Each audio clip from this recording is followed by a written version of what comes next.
Hi hello ನಮಸ್ತೆ news 18 digital ಕಾಂಟೆಂಟ್ಗೆ ಸ್ವಾಗತ. ನಾನು ಪ್ರಗತಿ ಶೆಟ್ಟಿ.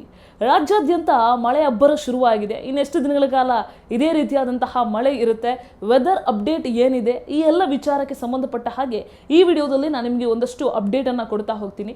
ಈ ಹಿಂದೆ ವೆದರ್ ಡಿಪಾರ್ಟ್ಮೆಂಟ್ ಹೇಳಿತ್ತು ಮೇ 26ರ ಹೊತ್ತಿಗೆ ಮುಂಗಾರು ಪ್ರವೇಶ ಆಗುತ್ತೆ ರಾಜ್ಯಕ್ಕೆ ಅಂತ ಅಂದಾಜಿಸಲಾಗಿತ್ತು. ಆದರೆ ಈ ಸಲ ವೆದರ್ ಡಿಪಾರ್ಟ್ಮೆಂಟ್ ಪ್ರೆಡಿಕ್ಟ್ ಮಾಡಿರೋ ರೀತಿಯಲ್ಲಿ ಮುಂಗಾರು ಪ್ರವೇಶ ಆಗಿಲ್ಲ, ಸ್ವಲ್ಪ ಮಟ್ಟಿಗೆ ತಡ ಆಗಿದೆ. ಇದಕ್ಕೆ ಕಾರಣ ಎಲ್ಲಿನೋ ಇರುವಂತಹ ಕಾರಣ, ಅದರ ಎಫೆಕ್ಟು ಮುಂಗಾರು ಪ್ರವೇಶ ತಡ ಆಯಿತು ಅಂತ ಹೇಳಲಾಗ್ತಾ ಇದೆ.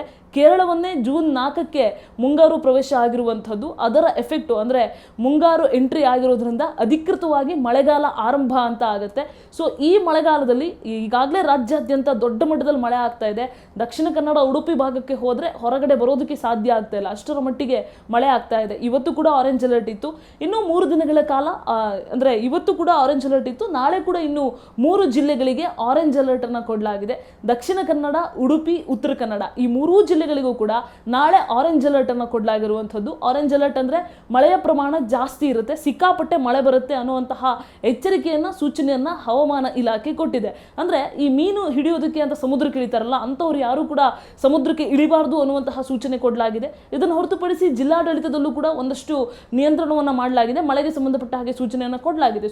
ಸುಮ್ಮನೆ ವಿದ್ಯುತ್ ಕಂಬಗಳ ಹತ್ರ ನಿಂತ್ಕೊಳ್ಬಾರ್ದು, ಅಥವಾ ಮರಗಳ ಹತ್ರ ಮಳೆ ಬಂತು ಅಂತ ಹೇಳ್ಬಿಟ್ಟು ಆಶ್ರಯಕ್ಕೋಸ್ಕರ ನಿಂತ್ಕೊಳ್ಬಾರ್ದು. ಯಾಕಂದ್ರೆ ಗಾಳಿಯ ವೇಗ ಕೂಡ ಜಾಸ್ತಿ ಇರುತ್ತೆ, ಸೊ ಅದರ ಪರಿಣಾಮ ಮರಗಳು ಬೀಳುವಂತಹ ಸಾಧ್ಯತೆ ಇರುತ್ತೆ. ತಗ್ಗು ಪ್ರದೇಶದಲ್ಲಿ ಇರುವಂತವರು ಆದಷ್ಟು ಜಾಗ್ರತೆಯನ್ನು ವಹಿಸಬೇಕು. ಯಾಕಂದ್ರೆ ದಕ್ಷಿಣ ಕನ್ನಡ, ಉಡುಪಿ, ಉತ್ತರ ಕನ್ನಡ ಈ ಭಾಗದಲ್ಲೆಲ್ಲ ತಗ್ಗು ಪ್ರದೇಶ ಅಂತ ಅಂದ್ರೆ ನಿಮಗೆ ಮೇಲ್ಗಡೆಯಿಂದ ಹರ್ಕೊಂಡು ಬಂದಂತಹ ನೀರು, ಅಂದ್ರೆ ಎತ್ತರದ ಪ್ರದೇಶದಿಂದ ಹರ್ಕೊಂಡು ಬಂದಂತಹ ನೀರು ನೇರವಾಗಿ ಮನೆಯೊಳಗಡೆ ಹೋಗುವಂತಹ ಸಾಧ್ಯತೆ ಜಾಸ್ತಿ ಇರುತ್ತೆ. ಸೊ ಆ ಕಾರಣಕ್ಕಾಗಿ ಆದಷ್ಟು ಮಳೆ ಬಂದಂತಹ ಸಂದರ್ಭದಲ್ಲಿ ಜಾಗ್ರತೆಯನ್ನು ವಹಿಸಬೇಕು ಅನ್ನುವಂತಹ ಅಲರ್ಟ್ ಅನ್ನು ಕೊಡಲಾಗಿದೆ.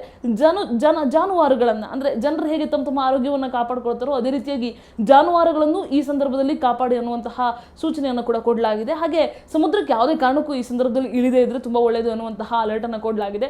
ಈ 3 ಜಿಲ್ಲೆಗಳಲ್ಲಿ ದಕ್ಷಿಣ ಕನ್ನಡ, ಉಡುಪಿ, ಉತ್ತರ ಕನ್ನಡ ಈ 3 ಜಿಲ್ಲೆಗಳಲ್ಲಿ ನಾಳೆ ಆರೆಂಜ್ ಅಲರ್ಟ್ ಇರುವಂತದ್ದು. ವರುಣನ ಅಬ್ಬರ ಜಾಸ್ತಿ ಇರುತ್ತೆ, ಬಿಸಿಲು ಹೊರಗೆ ಬರೋದೇ ಬಹಳ ಕಡಿಮೆ ಅಂತ ಹೇಳಲಾಗ್ತಾ ಇದೆ. ಸೊ ಇದೇ ರೀತಿಯಾದಂತಹ ವಾತಾವರಣ ದಕ್ಷಿಣ ಕನ್ನಡದಲ್ಲಿ, ಆ ಭಾಗದಲ್ಲಿ, ಕರಾವಳಿ ಭಾಗದಲ್ಲಿ ಇನ್ನು 1 ವಾರಗಳ ಕಾಲ ಇದೇ ರೀತಿಯಾಗಿ ಮಳೆ ಬರುವಂತಹ ಮುನ್ಸೂಚನೆ ಇರುವಂತದ್ದು. ಅದನ್ನು ಹೊರತುಪಡಿಸಿದ್ರೆ, ಈ 3 ಜಿಲ್ಲೆಗಳನ್ನ ಹೊರತುಪಡಿಸಿ ರಾಜ್ಯಾದ್ಯಂತ ಇರುವಂತಹ ಉಳಿದ ಎಲ್ಲಾ ಜಿಲ್ಲೆಗಳಿಗೂ ಕೂಡ, ಅಂದ್ರೆ ಬೆಂಗಳೂರು ಕೂಡ ಇನ್ಕ್ಲೂಡ್ ಆಗಿ ಉಳಿದಂತೆ ಎಲ್ಲಾ ಜಿಲ್ಲೆಗಳಿಗೂ ಕೂಡ ಯೆಲ್ಲೋ ಅಲರ್ಟ್ ಅನ್ನ ಘೋಷಣೆ ಮಾಡಲಾಗಿದೆ. ಹವಾಮಾನ ಇಲಾಖೆ ಯೆಲ್ಲೋ ಅಲರ್ಟ್ ಕೊಟ್ಟಿದೆ.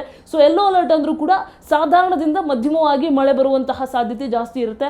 ಬೆಂಗಳೂರಿನಲ್ಲಿ ಯೆಲ್ಲೋ ಅಲರ್ಟ್ ಆಗಿರೋದ್ರಿಂದ ಆದಷ್ಟು ಈ ಒಣಗಿದ ಮರಗಳು ಅಥವಾ ಕಾಂಕ್ರೀಟ್ ಮಿಕ್ಸ್ ಬುಡಕ್ಕೆ ಹಾಕಿರುವಂತಹ ಹಸಿ ಮರದ ಹತ್ರ ಎಲ್ಲ ನಿಂತ್ಕೊಳ್ಳದೆ ಇದ್ರೆ ಬಾರಿ ಒಳ್ಳೆಯದು. ಯಾಕಂದ್ರೆ ಮಳೆ ಬಂದಂತಹ ಸಂದರ್ಭದಲ್ಲಿ, ಗಾಳಿ ಇರುವಂತಹ ಸಂದರ್ಭದಲ್ಲಿ ಗಾಡಿಗಳನ್ನು ಓಡಿಸ್ಕೊಂಡು ಹೋಗದೆ ಇದ್ರು ಕೂಡ ಬಾರಿ ಒಳ್ಳೆಯದು. ಆದಷ್ಟು ಬೇಗ ಮಳೆ ಬರೋದಕ್ಕಿಂತ ಮುಂಚೆ ಮನೆ ಸೇರಿಕೊಂಡ್ರೆ ತುಂಬಾ ಒಳ್ಳೆಯದು. ಸುಮ್ಮನೆ ಏನು ಕೆಲಸ ಇಲ್ಲ ಅಂದ್ರೂ ಕೂಡ ಅಲಿಯುವಂತಹ ಕೆಲಸವನ್ನ ಮಾಡಬಾರ್ದು ಅನ್ನುವಂತಹ ಅಭಿಪ್ರಾಯ, ಸೂಚನೆ ಎಲ್ಲ ಕಡೆ ವ್ಯಕ್ತ ಆಗ್ತಾ ಇರುವಂಥದ್ದು. ಸೊ ನಾಳೆ ಬೆಂಗಳೂರಿಗೂ ಕೂಡ ಆರೆಂಜ್ ಅಲರ್ಟ್ ಇದೆ. ಇನ್ನು 3-4 ದಿನಗಳ ಕಾಲ ಮಳೆ ಇರುತ್ತೆ ಅಂತ ಹೇಳಲಾಗ್ತಾ ಇದೆ. ಬಟ್ ಬಿಸಿಲಿನಿಂದ ಬಸವಳಿದು ಹೋಗಿರುವಂತಹ ಜನಕ್ಕೆ, ಬೇಸತ್ತು ಹೋಗಿರುವಂತಹ ಜನಕ್ಕೆ ಈಗ ಬರ್ತಾ ಇರುವಂತಹ ಈ ಸ್ವಲ್ಪ ಪ್ರಮಾಣದ ಮಳೆ ಏನಿದೆ ಸ್ವಲ್ಪ ಮಟ್ಟಿಗೆ ಖುಷಿ ಕೊಟ್ಟಿದೆ. ಬೆಂಗಳೂರಿನ ಭಾಗದಲ್ಲಂತೂ ಇವತ್ತು ಕೂಡ 1-2 ಸಲ ಮಳೆ ಆಯಿತು. ಬೆಳಿಗ್ಗೆ ಒಂದು ಸ್ವಲ್ಪ ಜಿಟಿ ಮಳೆ ಆಯಿತು, ಮಧ್ಯಾಹ್ನ ಬಸವೇಶ್ವರ ನಗರ, ರಾಜಾಜಿನಗರ, ಮಲ್ಲೇಶ್ವರ, ಮಹಾಲಕ್ಷ್ಮಿ ಲೇಔಟ್ ಈ ಭಾಗದಲ್ಲೆಲ್ಲ ಒಂದು ಸ್ವಲ್ಪ ಪ್ರಮಾಣದ ಮಳೆ ಆಯಿತು.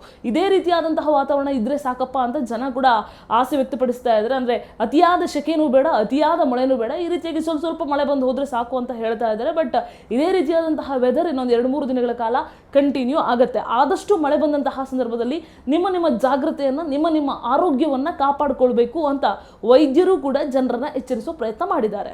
ನಿರ್ಭೀತ, ನಿಷ್ಪಕ್ಷಪಾತ, ವಿಶ್ವಾಸಾರ್ಹ ಸುದ್ದಿಗಳಿಗೆ ಮತ್ತೊಂದು ಹೆಸರಾಗಿರುವ ನ್ಯೂಸ್ 18 ಕನ್ನಡ ಈಗ ಆಪ್ನಲ್ಲೂ ಲಭ್ಯವಿದೆ. ದಯವಿಟ್ಟು ಇಲ್ಲಿರುವ QR ಕೋಡ್ ಸ್ಕ್ಯಾನ್ ಮಾಡಿಕೊಂಡು ಆಪ್ ಡೌನ್ಲೋಡ್ ಮಾಡೋದಕ್ಕೆ ಮರಿಬೇಡಿ. ನಿಮ್ಮ ಬೆಂಬಲ ಹೀಗೆ ಸದಾ ನಮ್ಮೊಂದಿಗಿರಲಿ. ಧನ್ಯವಾದ.